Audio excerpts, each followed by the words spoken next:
Oklahoma is bustling with progress as a new era of oil and gas production floods the state's current infrastructure. The new boom is a powerful wave, making the state a magnet for opportunity and generating billions of dollars for our state's economy. This strong, steady progression has created a transformation. At night, drilling sites light the horizon, dozens visible in each direction.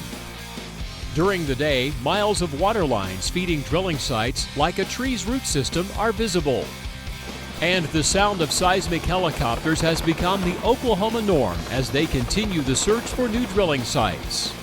Those behind the scenes, cultivating the state's economy, are temporarily filling RV parks, restaurants, and lodging facilities to capacity in smaller communities. Vehicles often line the streets, exceeding the community's infrastructure and triggering increased repair on county roads. Utilities are diligently working to efficiently meet the oil and gas producers' electricity load requirements and timelines. Often, the requested load exceeds a utility's capacity, requiring the building of new transmission infrastructure and upgrades to substation equipment. Some utilities are excelling, turning to advancements in technology and collaborative planning to efficiently meet power needs.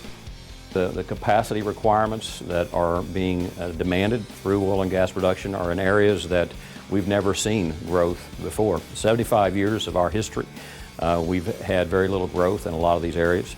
To give some perspective on that, a Walmart is considered a large load for a utility by most utility standards. And that's about 1 to 2 megawatts of load, and that's about what each pad site is in the oil and gas field and industries.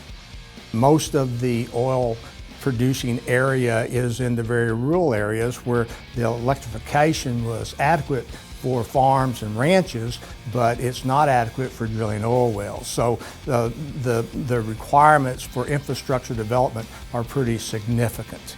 Other utilities are caving to the pressure and allowing producers to build power lines and substations. This lack of collaboration creates inefficiencies, duplicate infrastructures, and safety hazards. As more producers work to build their own power source, territory service areas become blurred as electric lines are crossed, making the serverability of who owns the infrastructure a complicated chaos.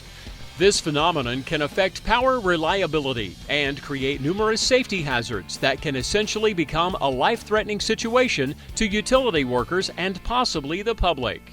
So what we've tried to develop is through NESI is a process of solutions that helps us get the service there when they need it, as well as think out of the box in providing those solutions. Energy, something everyone has come to rely on, roughly represents 1/4 of all Oklahoma jobs and has presented unique opportunities for the industry to change from the traditional.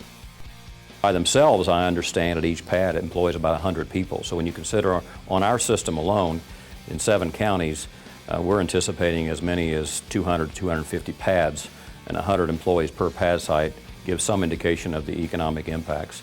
I think as you look at Central Rural Electric Cooperative independently, we believe that our system has the potential to double in the next 2 years. And so that gives you some idea of the economic impacts that I think it's having for us, and I'm sure the outgrowth of new subdivisions, businesses that facilitate this oil and gas is tremendous as well. In order to sustain an economy that is dependent on oil and gas production, a more comprehensive approach to growth must be implemented. The capacity infrastructure model does just that.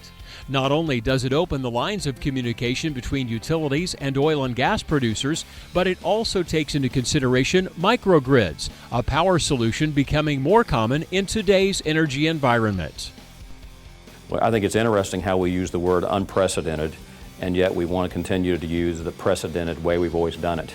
And I think ultimately if you're going to meet unprecedented challenges, we've got to find new ways of business, new models, new methods, and that's what the capacity infrastructure model represents. It's going to be imperative that we work together, that we continue to find not only ways in which we can collaborate, but also to be innovative and creative on how we meet these challenges. It's through collaborative strategic planning the energy industry can unite in securing Oklahoma's energy future and the economy for all generations.